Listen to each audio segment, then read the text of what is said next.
live again. Y'all know what it is. New to the channel, please subscribe. Hit that like button so you'll know when I'm up here, man. So you'll know when I'm up here. As y'all see, this happened 3 years ago. Gene Deal interview with Unique, warning him about not taking Biggie Smalls to LA while he was in prison. You make sure y'all share this. This documentary, The Reckoning, got a lot of controversy right now. It's tearing up the internets everywhere right now. And I want to bring a lot of awareness to the things that we talked about already that was amongst us that played, you know, a significant part of that part of history. So, I want to bring the awareness. So I'm going to react to this. This was the Unique and Gene Deal show. So I'm going to use this under fair use, even though I don't got to, because that's my bro. That's the peoples. That's my homies.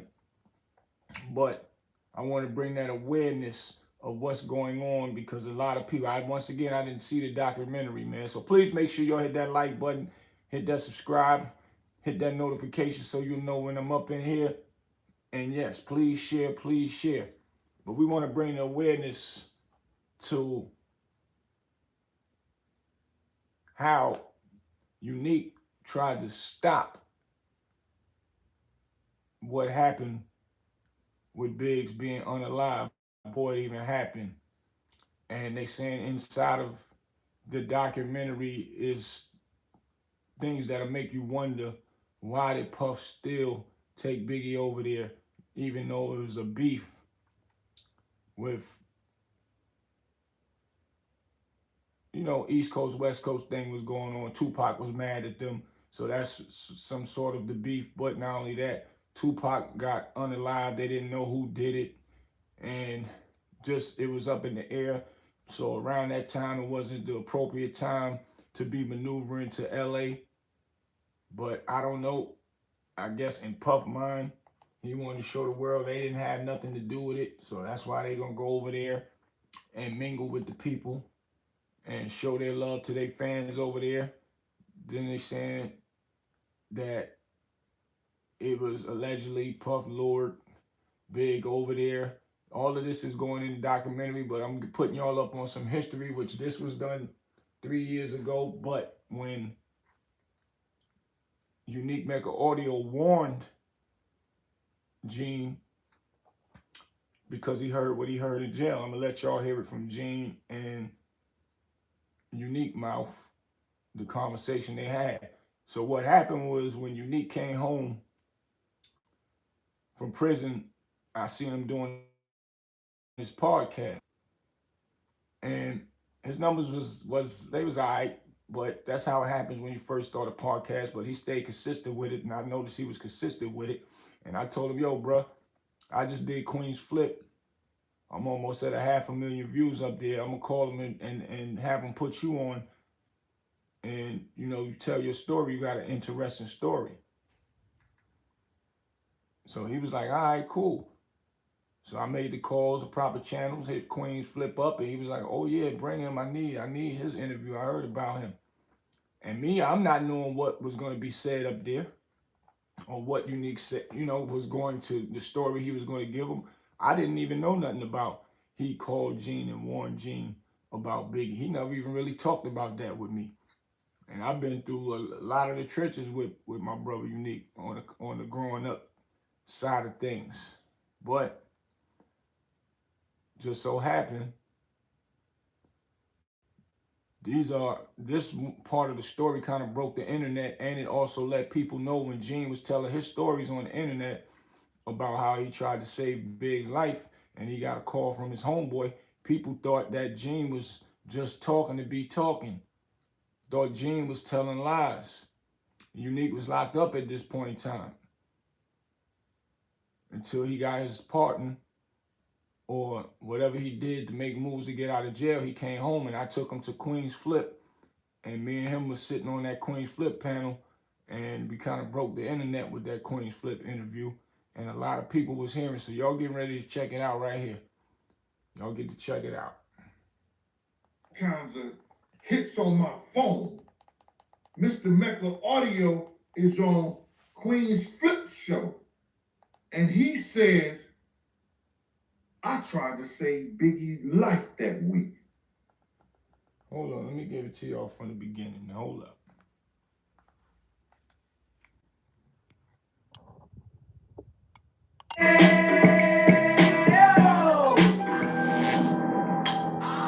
Gets all kinds of hits on my phone.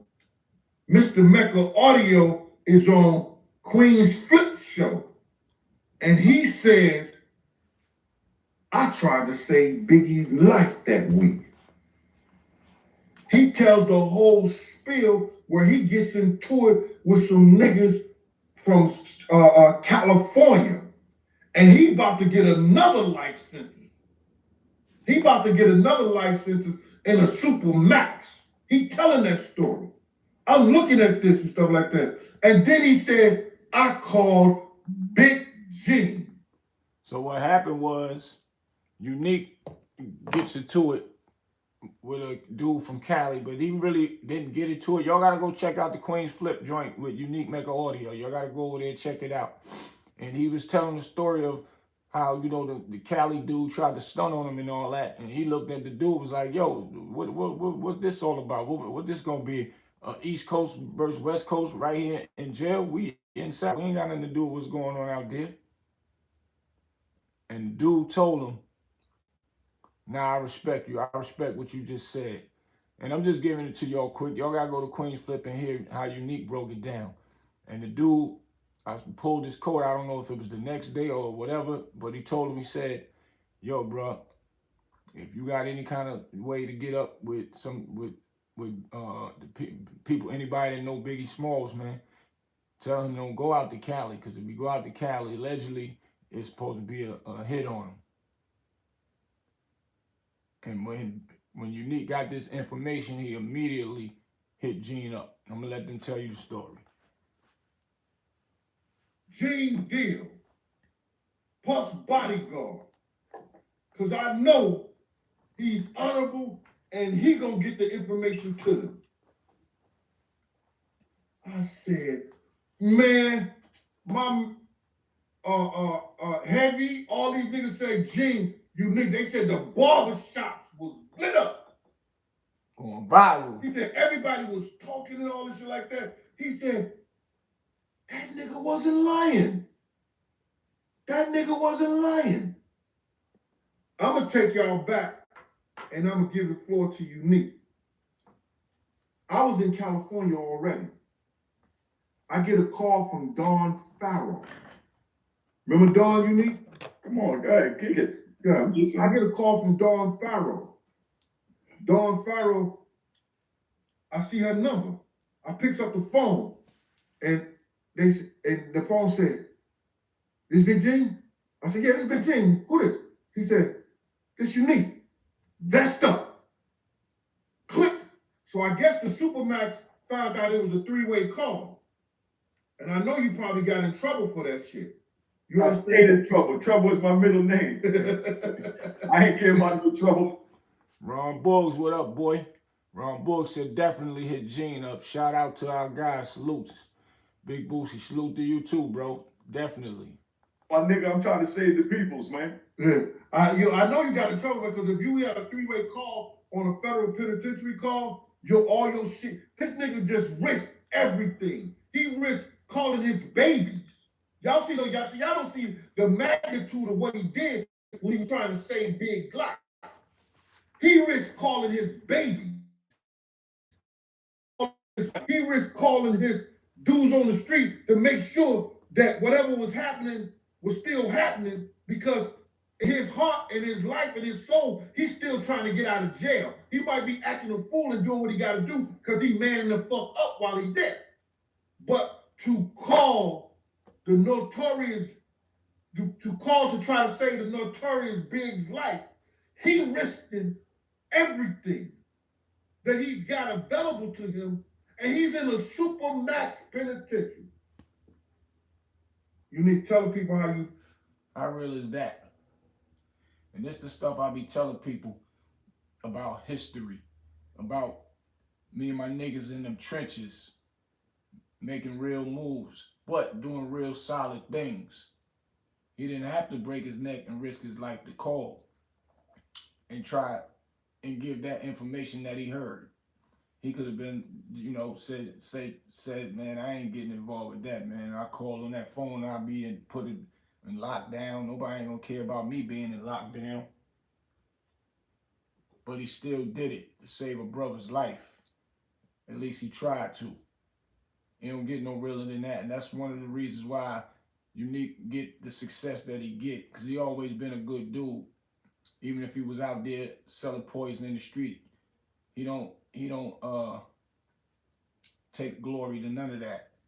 He accepted he home now, but he got his good luck for being the person that he is. That's why he well loved out here. And that's a fact. But we're gonna let Gene and Unique finish talking.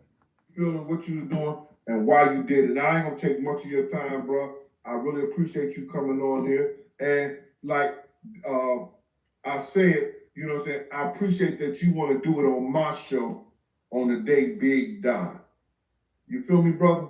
I appreciate you for that, man. And you know that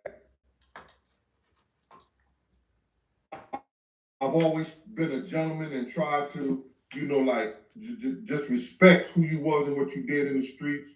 And I want to turn the floor over to you, brother.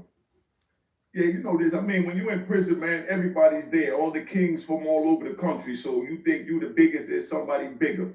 You know what I mean? So, and that's a fact. When you go to them Fed joints, so many big dogs is in there.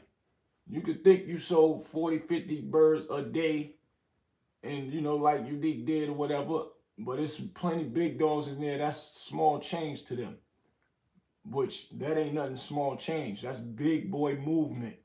So you can meet all type in the feds. You can go in there with a bogus charge that they'll put on you, and you get in there, you meet these type of people, and then you come home because you got new access to new things and be larger than life after coming home from the federal penitentiary. you know what I mean? No matter how big you think you are, you know what I mean? There's somebody bigger. You know what I mean? I sold a little 25 keys a day. That wasn't nothing to the people that I was there with. And that's moving tons a day. And that's coming from Unique mouth himself, from what I just said. You know what I mean? That was 80X Supermax. You know what I mean? In Colorado. Big shout out to my man from Honduras, Juan Ramon Mata. You understand what I'm saying? I'm talking about dudes like that. Y'all don't know who that is. Look them up. That's from back in the Escobar days. That's how long drug dealers been in there. You know what I mean? So you got kings from everywhere, so everything comes across there, and that's all I'm gonna say. I mean, just like, I'm definitely gonna give my brother Homicide Lou a shout out, you know what I mean? Because, the lynch mob, it's like Lou was Harlem all over the penitentiary system. You understand what I'm saying? And Lou is, see people going, Unique, people gonna get, and I want to stop you right there. People gonna seem funny at me when I say Lewis family, like you family, because I don't supposed to know y'all because I was what you say, nigga for life? Hey, hold on. Let me finish what I'm saying on this situation so they know where I'm at with Lou. I'm gonna go back and let them know who you are. I'm gonna give you your flowers while you alive. Don't worry. For those that don't know. But like I said, I mentioned Big Lou name because any prison that I went in, you know what I mean? Anybody came in there, as soon as they heard I was from Harlem, no matter how big I was, whatever, they all knew Lou. You know what I mean? He ran whatever compound he was on. So it's nothing that's going to go on in Harlem that Lou is not going to know. You understand what I'm saying? It's nothing that's going to go on in Harlem that in Washington, D.C. and Tone White don't know. You understand what I'm saying?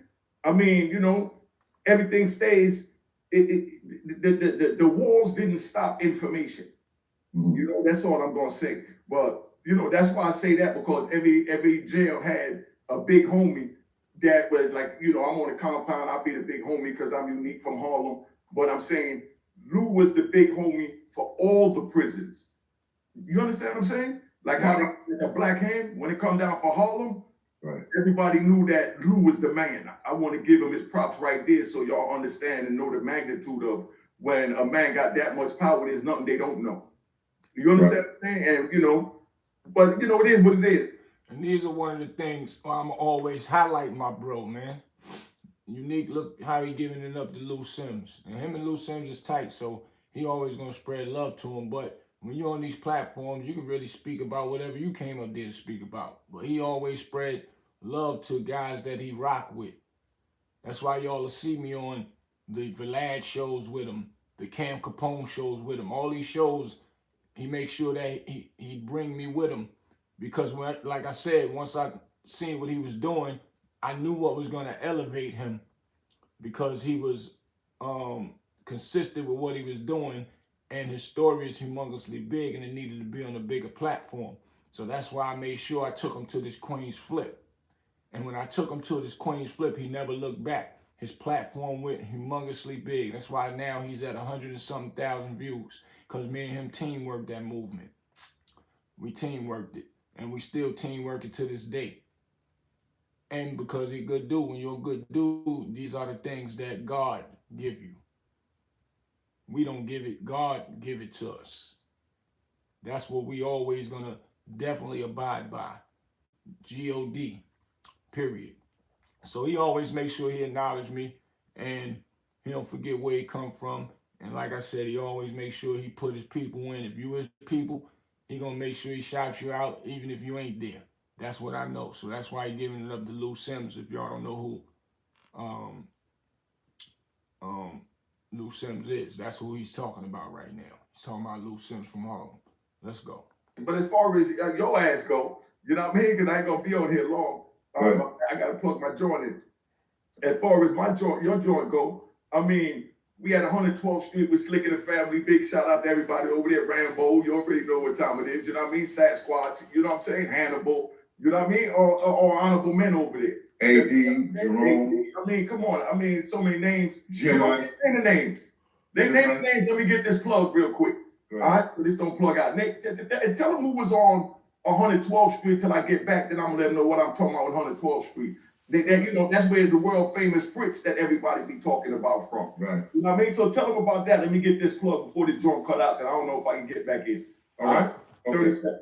All right. At on 112th Street, Jim Ice was the lieutenant, you know, over at AD them.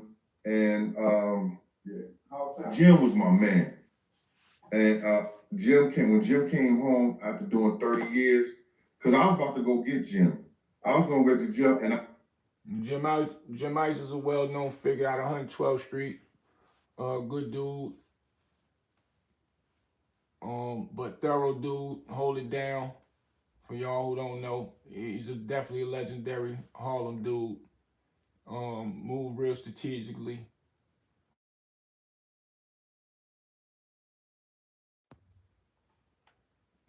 Move strategic, real humble dude, nothing to play with, but overall, he's one of them guys that's, you know, legendary. If he rock with you, he rock with you. So I heard a lot of good things about Jim. So I like when these type of shows, when people give people flowers, man. Like Ron Bulls just said, that's how Harlem do. And that's what we supposed to do, big each other up, hold each other down. And that's why, you know, Unique didn't know the new Harlem, but we gonna get into that. I was gonna have Puff make Jim over the street team in New York. I really just jumped that. I was gonna make Puff, you know, put Jim down with the street team. With the streets in Harlem. Our block went from 8th Avenue all the way down to St. Nicholas. We was family.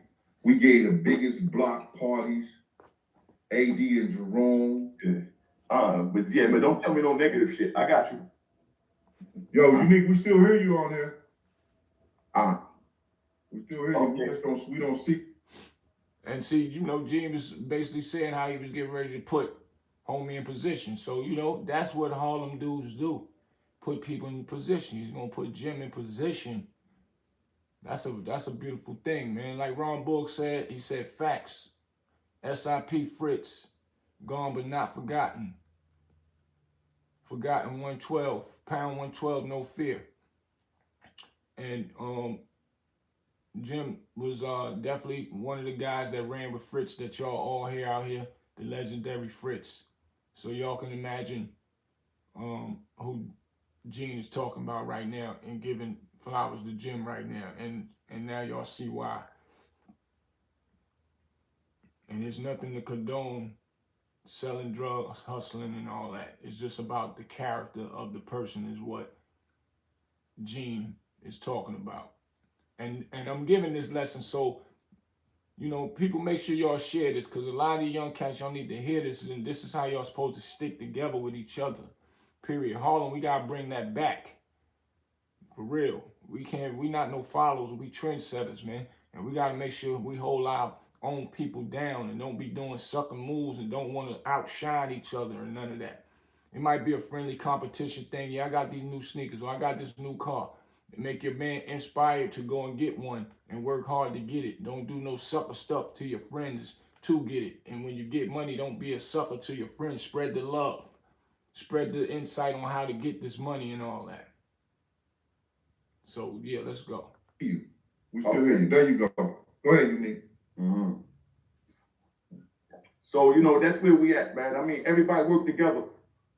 I'm working on certain projects on my end that I'm gonna make sure I get the lynch mob in, and they working on projects on their end that, you know, they gonna get me in. But that's how Harlem stick together. You understand what I'm saying? That's how Harlem stick together. You know what I mean? Used to. You know what I mean? No, I'm talking about. See how Gene say used to? Unique saying that's how Harlem stick together. But, you know, watch what Unique say. Old Harlem, my Harlem. Old Harlem. I don't know this Harlem. I've been gone 26 years. Just keep it 100. Yeah, it's a different Harlem now, brother. You understand what I'm saying? Right. So, and this interview right here is 3 years ago. And we ain't heard nothing good about too many Harlem dudes sticking together. Now, you got some that's still out there that still have the old Harlem morals that do stick together and look out for each other. So they there. Now, I got my brothers, G-Head, B-Pipe, Baby Marv, Ricky Do. I got a few of my friends that's out there, and I can name a whole bunch of others, but just to name a few. So, you know, that's where it's at. So, you know, Lou working on things for me. I'm working on things for him. I mean, you know, it's the same way people collaborate. You know what I mean? Big shout out to Farris, the whole nine. You know what I mean? Darren, Beatty, you know what I mean? And I even shout out Ron Buggs up here. He always be supporting what I'm doing right now. And he always been saying, man, we need to bring that old Harlem back. For real, everybody sticking together. Can you imagine all of us sticking together? And he's right there in Harlem. So, yeah, shout out to Ron Buggs. Everybody, man. But, you know, it is what it is. But 112th Street was like crazy because, you know, you get your nice whip, you drive down 112th Street, you got, you know, you got the fish shop over there. Might pull over the fish shop with Slick. Remember the fish shop? Oh, no doubt, dog. Come on. You know what I mean? I know you know, and you know what I mean?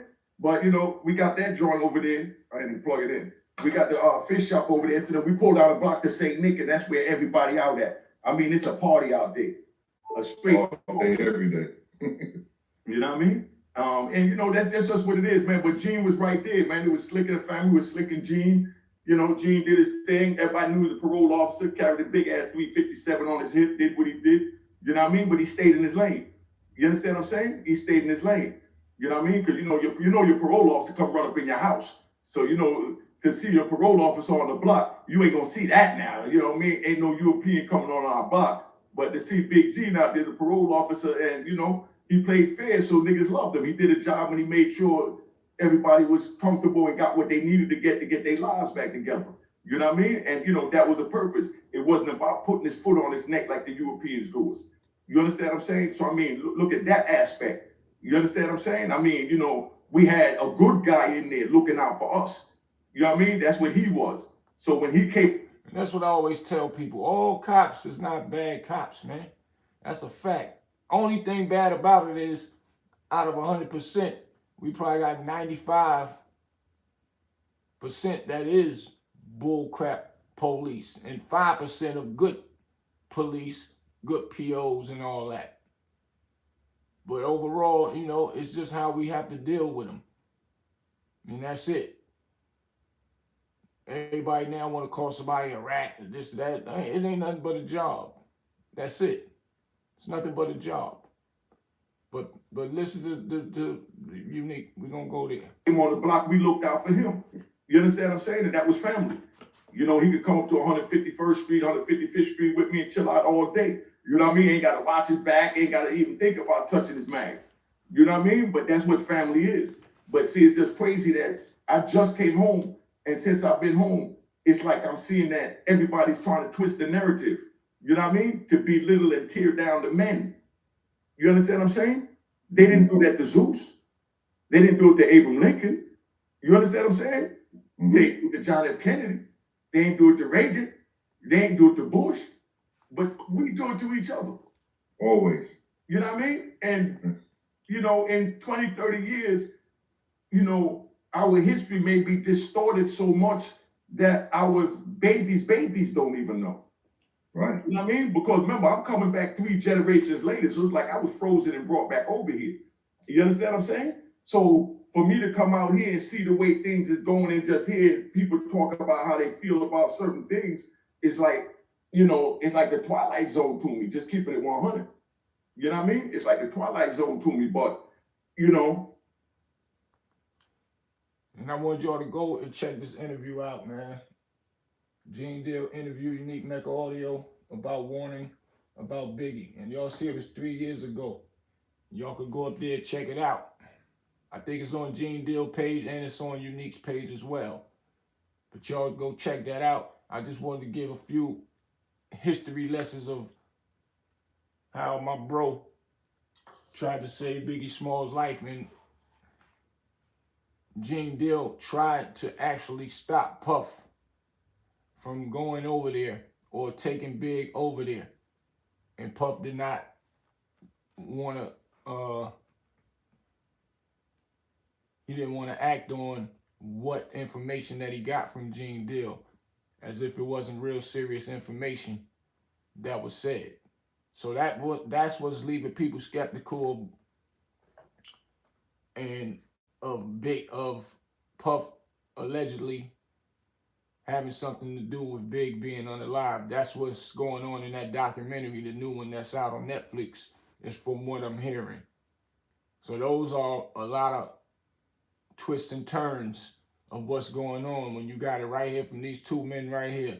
Unique passed the ball to Gene, and Gene passed the ball to Puff.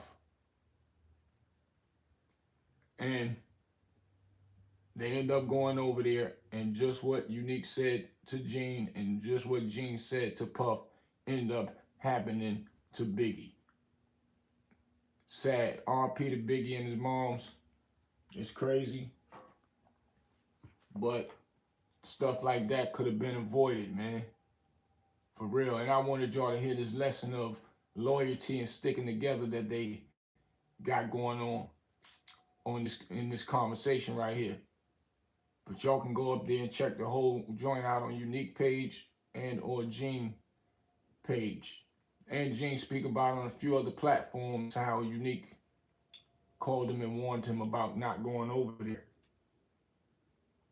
And this is stuff that was going down, or we all talked about years ago. And now things is coming to fruition right in our face with this documentary being told. All the way from to me being in the middle of that City College trample and them saying that it was a Puff sacrifice. That was a lie. It wasn't. I was in the middle of it.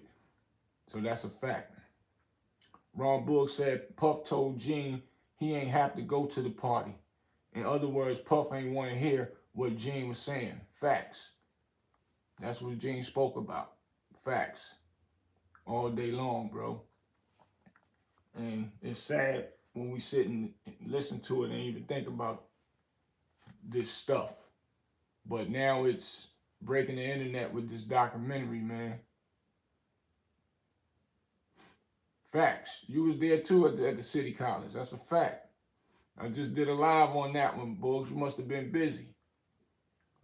And I just showed on that live, I was at City College. I went into City College and showed the inside of where it started and how it leaked all the way around to the gym. I showed inside footage of that on my last live I just did today.